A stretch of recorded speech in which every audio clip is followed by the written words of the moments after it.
On entend de plus en plus de théories sur l'alimentation d'aujourd'hui, mais aussi sur l'alimentation d'avant. Qu'en est-il vraiment ? Aujourd'hui, je vous fais un petit résumé de ce que l'on connaît vraiment de l'alimentation de nos ancêtres, depuis les premiers hommes jusqu'à aujourd'hui.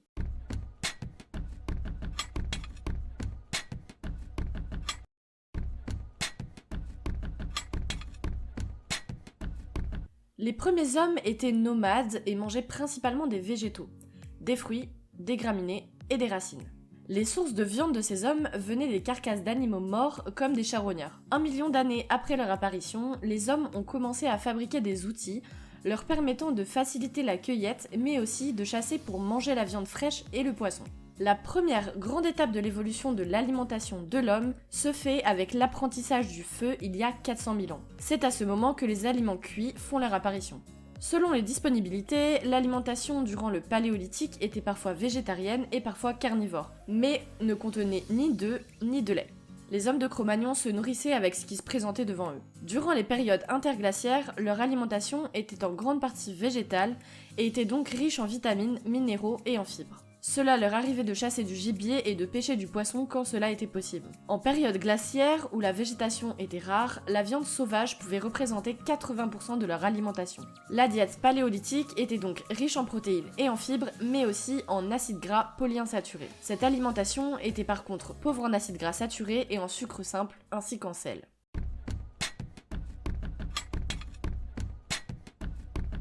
Avant cette période, l'alimentation de l'homme dépendait de ce qu'il trouvait. Un grand changement climatique a eu lieu lorsque la période glaciaire se termina, provoquant un profond bouleversement du milieu naturel. Le climat que nous connaissons aujourd'hui fit son apparition. Des forêts denses se développèrent et la faune devint plus abondante. L'homme passa de nomade à sédentaire. C'est à ce moment que le premier paysan est né, et celui-là n'a pas changé jusqu'au 19e siècle. On domestiqua aussi les animaux et l'ère de la prédation fit place à l'ère de la production. À ce moment-là, les céréales comme l'épeautre, le blé ou encore l'orge jouent un rôle important dans l'alimentation. Le blé et l'orge étant principalement cultivés en Asie. Les chèvres, les moutons, les cochons et les bœufs furent domestiqués et ces aliments jouaient un rôle important dans l'alimentation, mais aussi pour leur laine, leur peau et pour accomplir certains travaux. C'est aussi à cette époque que l'on commença à moudre la farine grâce à des meules en pierre. Les grains sous forme bouillie et les galettes de pain se consomment de plus en plus. Cependant, la cueillette, la chasse et la pêche restent au menu pour varier les repas. Pour pouvoir subsister durant l'hiver, les hommes faisaient des réserves de grains de céréales, de fruits séchés et de viande provenant d'animaux domestiques qu'ils faisaient probablement fumer. Pour finir cette période, les hommes faisaient déjà de la production de miel dès 2000 ans avant Jésus-Christ.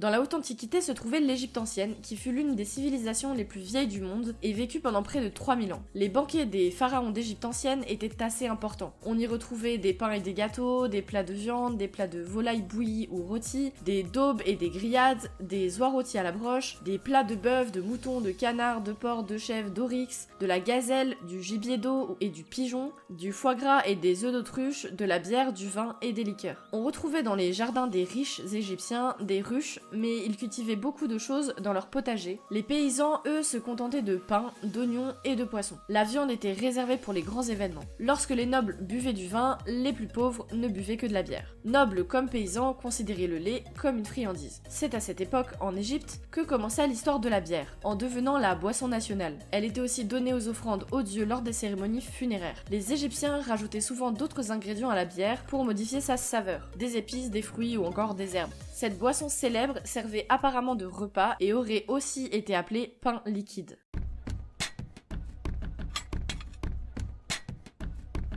À la fin du 1er siècle avant notre ère, le pain blanc est au menu. Les nombreux voyages à l'étranger apportent aux riches romains une nouvelle nourriture, plus coûteuse et fantaisiste, mais aussi plus nocive pour la santé. Les Romains aimaient manger en excès et leur alimentation était aussi élaborée que grasse. De plus, les repas étaient souvent très alcoolisés. Les convives étaient couchés sur des lits de table de 2 ou 3 places, autour d'une table à manger. La fourchette n'est pas utilisée et on mange avec les doigts. Pour pouvoir goûter à tous les plats, les convives en arrivaient parfois même à se faire vomir. Ce mode de vie n'appartenait bien sûr qu'aux classes riches de la population romaine. Le plus vieux livre de cuisine connu vient de l'Antiquité latine et s'intitule De Re Coquinare. L'auteur est Marcus Gavius Apicius le Second, un très grand gastronome romain né en 25 avant Jésus-Christ, qui était aussi le cuisinier officiel de l'empereur Tibère. Malheureusement, son œuvre a été perdue dans un incendie, mais sa science fut utilisée durant des siècles à venir, et 95% des recettes romaines d'aujourd'hui découlent de ce livre.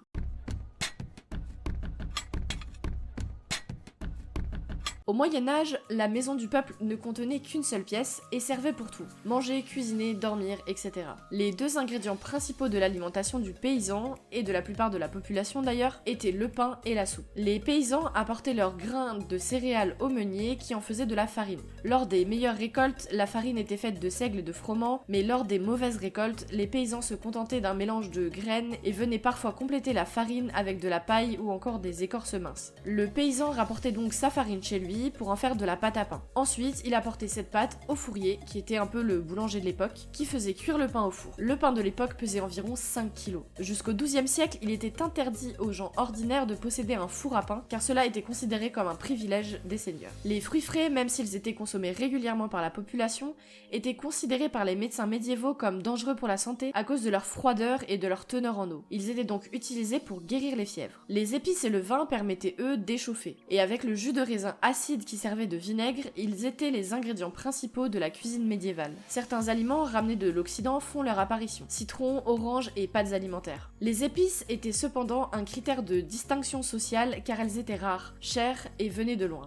Mais elles avaient aussi un attrait médical, mystique et idéologique. Les historiens caractérisent l'alimentation du Moyen-Âge comme vraiment très épicée, et certains pensent même que l'utilisation intensive, voire excessive, d'épices était pour cacher le goût avarié ou la mauvaise qualité de la viande. D'autres pensent que la gastronomie médiévale était au contraire subtile et raffinée, et que les cuisiniers connaissaient l'art et la science des saveurs et des épices. Au Moyen-Âge, il n'y avait pas vraiment de table. On mangeait sur des planches que l'on installait sur des tréteaux, et donc c'est à cette époque que l'expression « mettre la table » est apparue. Il n'y avait pas de chaise non plus. Les gens étaient alignés selon leur rang, sur un banc d'un seul côté de la table, et l'autre côté était réservé pour servir les convives. Les plats étaient apportés tous ensemble sur la table, et les gens se servaient eux-mêmes. Le terme « banquet » vient de cette pratique d'utiliser des bancs pour s'asseoir. Au Moyen-Âge, la fourchette n'était pas encore présente, et on mangeait avec les mains.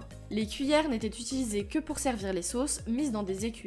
Le couteau, quant à lui, n'était pas un ustensile de table. Il était considéré comme un objet personnel que les gens portaient à la ceinture. De plus, l'usage du couteau à table n'était pas nécessaire car la viande arrivait déjà prédécoupée. L'ancêtre de l'assiette utilisée à cette époque était le tranchoir. C'est une épaisse tranche de pain séché, parfois une planche de bois, où l'on déposait la nourriture solide.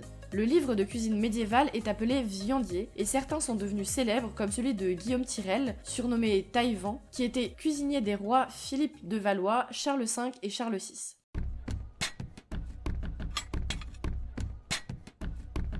Les conquistadors découvrent une série de plantes jusqu'alors inconnues. Le maïs, les pommes de terre, les haricots verts, oignons, tomates, vanilliers, cocoaillers, fraisiers, qu'ils vont tenter d'acclimater en Europe. L'usage de ces produits suscite l'essor de l'horticulture et un engouement pour les jardins botaniques. La population échangea les graines, traduisit les livres de jardinage et construisit des serres. La cuisine se libère de la médecine et se met de plus en plus au service de la gourmandise.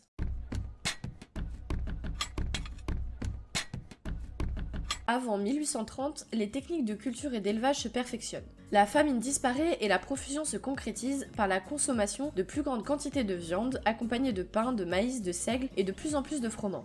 On ne manquait ni de fruits ni de légumes durant l'été, et des immenses réserves côtières de poissons et de fruits de mer fournissaient à la population du littoral des sources de protéines supplémentaires. La majorité des habitants des régions intérieures résistaient durant l'hiver et le printemps grâce à un régime à base de conserves de viande et de pain, complété de haricots et de raves, un peu comme du céleri quoi, conservés dans des celliers.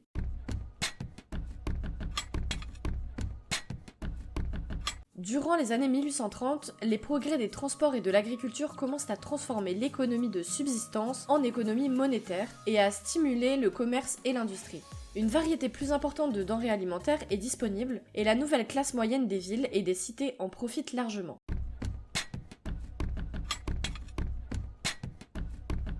Jusqu'au XIXe siècle, le seul moyen de conserver les aliments était la salaison, accompagnée parfois pour les viandes et le poisson de séchage ou de fumage. Ainsi, les Romains conservaient de cette manière les olives, le radis et autres légumes, ce qui a donné le mot salade qui signifie mets salé. Vers 1790, le confiseur parisien Nicolas Appert invente un procédé de stérilisation des aliments à la chaleur dans des récipients hermétiquement clos. En 1810, moyennant financement du gouvernement, il accepte de livrer le secret de son procédé dans une publication intitulée « Le livre de tous les ménages ». C'est ainsi que la fabrication familiale des conserves se développe, et la Grande-Bretagne exploite industriellement le procédé dès 1814. Cette technique est ensuite perfectionnée jusqu'à la stérilisation à ultra haute température, UHT, dite de longue conservation, que l'on connaît encore aujourd'hui. On connaît depuis longtemps les techniques de conservation par le froid. En effet, les Romains enveloppaient de neige et de glace les poissons pour les transporter jusqu'à Rome. C'est vers le milieu du 19e siècle que les premières machines industrielles à réfrigérer sont mises au point. Charles Tellier appliquera ces techniques aux moyens de transport et les premiers navires frigorifiques de viande et de produits végétaux voient le jour. En 1913, à Chicago, est fabriqué le premier réfrigérateur domestique à électricité et l'usage se reprend en Amérique puis en Europe. Dans les années 1960, le congélateur vient compléter le réfrigérateur dans les ménages. C'est ainsi que les familles ne sont plus prisonnières d'un ravitaillement à court terme.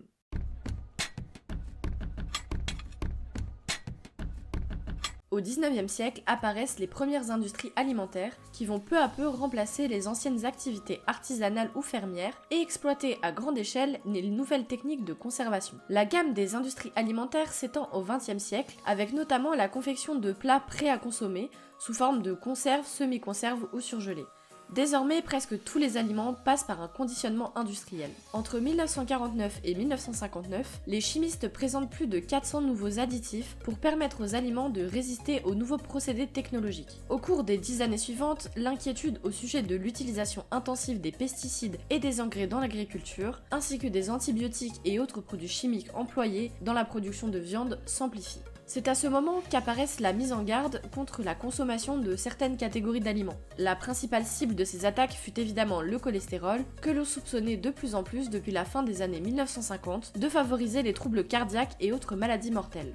Le sucre devient lui aussi déconseillé. Accusé d'être une véritable drogue utilisée sciemment par l'industrie pour rendre les enfants dépendants de leurs produits, la poudre blanche cristallisée fut également dénoncée comme l'une des principales causes de cancer, de maladies cardiaques, de diabète, de problèmes dermatologiques, de schizophrénie, d'hyperactivité et tout un assortiment d'autres troubles physiques et mentaux. Dans les années 1980, une vague de produits allégés, basse calories, 0% de matière grasse, sans cholestérol ou sans sel inondait désormais les supermarchés. Pour compliquer la situation, on observe parallèlement un développement des voyages à l'étranger. Ce tourisme a en effet contribué à relever les critères gastronomiques en créant une clientèle plus avisée et plus audacieuse en matière culinaire. Par ailleurs, grâce à lui, les goûts alimentaires redeviennent un signe de distinction sociale et les traditions alimentaires un espace d'enracinement culturel et de résistance identitaire. Il y a encore beaucoup de choses à dire, notamment sur les différentes traditions alimentaires du monde. Je ferai donc d'autres vidéos sur le sujet si cela vous intéresse. Si vous avez aimé la vidéo, n'hésitez pas à laisser un petit pouce bleu et à laisser un commentaire. Je vous invite aussi à vous abonner et à activer la cloche. Cela permet de me soutenir et vous permet aussi de ne pas rater les prochaines vidéos. Sur ce, mangez bien et on se retrouve bientôt.